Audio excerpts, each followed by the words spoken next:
Hey, what's up, guys? I'm AshleyCanty, and today's question is, how did I break into tech? So I probably won't do this whole video outside. I'm just out here taking a walk, and it's beautiful out, so why not start it here? So towards my last semester of college, I was going through the internet looking for different options or career paths to take on.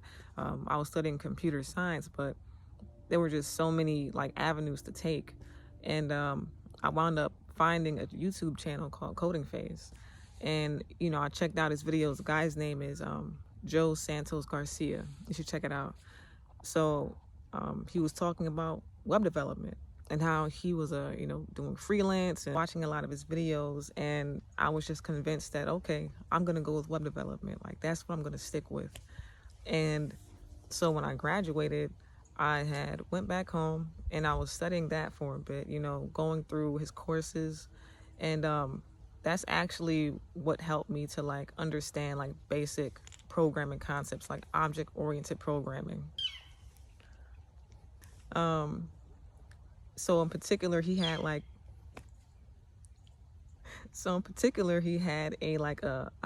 Pokédex project, and yeah, that went over OOP, HTML, CSS, and JavaScript, and that one just gave me the confidence because, to be honest, in college, like, we worked with Java, but like I struggled to grasp those fundamentals, and his course really helped. So what ended up happening is that when I when I began applying for front end positions, I saw one that was advertised over at like Drexel University, and I applied for it. And when I went for the interview, I got there, and it turns out that even though it said front end, it was actually meant for a mobile dev role. So in particular, it was meant for an iOS application.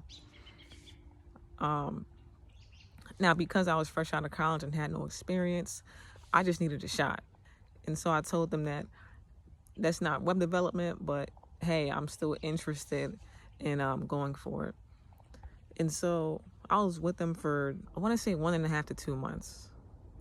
Yeah. I was going through the code base. I didn't really understand it much. And I wasn't sure where to begin learning.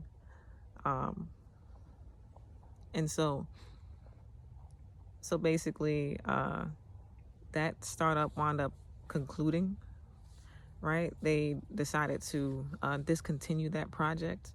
And so that left me at a fork in the road, right? Like, do I want to continue learning iOS development?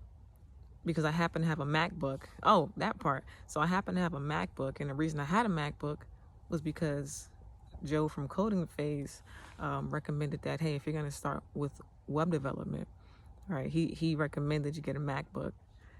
And so I had one, which is what you also need for iOS development, right? Because you're working with Apple products. And so it was like perfect.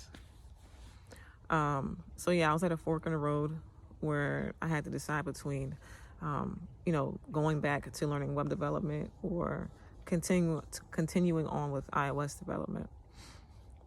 And I figured, well, I already have the MacBook. Let me just continue on with iOS. So I looked up, how to build some simple projects, and I built I think 2 or 3 of them, put them on the App Store, and that, focused on like the usual requirements, right? Building out a UI, downloading some data from an API, having a network layer, and presenting that on the screen. And also, being able to store, whether it's, I don't want to get into a core data, dealing with like those basic things that employers look for. And when I had those projects ready, I updated my resume and I began to apply for some jobs. Now, there was a piece of advice that one of my old friends gave me, and I'm forever grateful for it. So the advice I was given was that it's going to be hard to get into, it's going to be hard to get a programming role without any experience. And so he suggested that I apply for like a data analyst role and then make the transition within the company after like a couple of years. And so I moved forward with that plan in mind, right? So on LinkedIn, I found a company that had a role open for data analyst, and I applied with it. But I applied with it using my iOS resume. And maybe about, I don't know if it was the next day, maybe next day at most. It might have been a few hours later. The hiring manager messaged me, and he said, "Hey, I see you apply for our data analyst role, but it was with an iOS resume. Like, what's up with that?" And I told him my exact intentions. And his response was, "Oh, that's what I wanted to hear." So then he said, "You know what? I'm going to reach out to the engineering department and see what they have." And then less than an hour, I believe less than an hour later, he DM'd me saying, "Hey, so we have an entry-level role open for a junior iOS developer. Would you be interested in applying?" And I said, "Absolutely." Yeah, he sent me the take-home project, and I had to download images from Flickr and use a library. I forget what the library was called, but it allowed for the swipe functionality. So that's all it was. As the images appear, swipe left or right, like or dislike, like how we see on Tinder. And, I built that, sent it back. I went out there for the interview, and I got to meet each person from, I would say each department, I believe. And I eventually got to meet the dev team, the iOS devs, and we sat in a room and did a code review, right? They wanted me to, just explain some of the reasoning behind the code. And after that, we wrapped up the interviews. And so while I was driving back home, I received an email from the company that said, "Hey, we're interested in offering you the role contingent upon you moving so that you can work on site." And I said, yeah. So, I relocated from Jersey to PA. And that was the start of it for me. That was my first entry into tech. And how long did this take? I went for the interview, I think on like August 26th or 28th of 2019. And my official start date was like September 26th, right? But how long did it take me to learn iOS development and then find the job and get the offer? 8 months. Within 8 months, my life changed for the better. And I wound up working there for 3.5 years. Yeah, I was there for 3.5 years. I started September 2019, and then March 2020, right?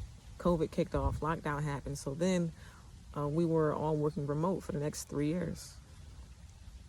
So then last year, aka March 2023, the company laid off quite a bit of people, right? Not only that, but at the start of COVID, they were actually acquired by another company. And, my father told me, like when I told him about the acquisition back in 2020, he told me, that parent company might decide to do some restructuring down the line. So don't be surprised if they decide to, let some people go here and there. And sure enough, that's eventually what happened, right? So there was a company layoff last year, March 2023. And I eventually decided to pivot. And that I will tell you more about in part 2. So stay tuned.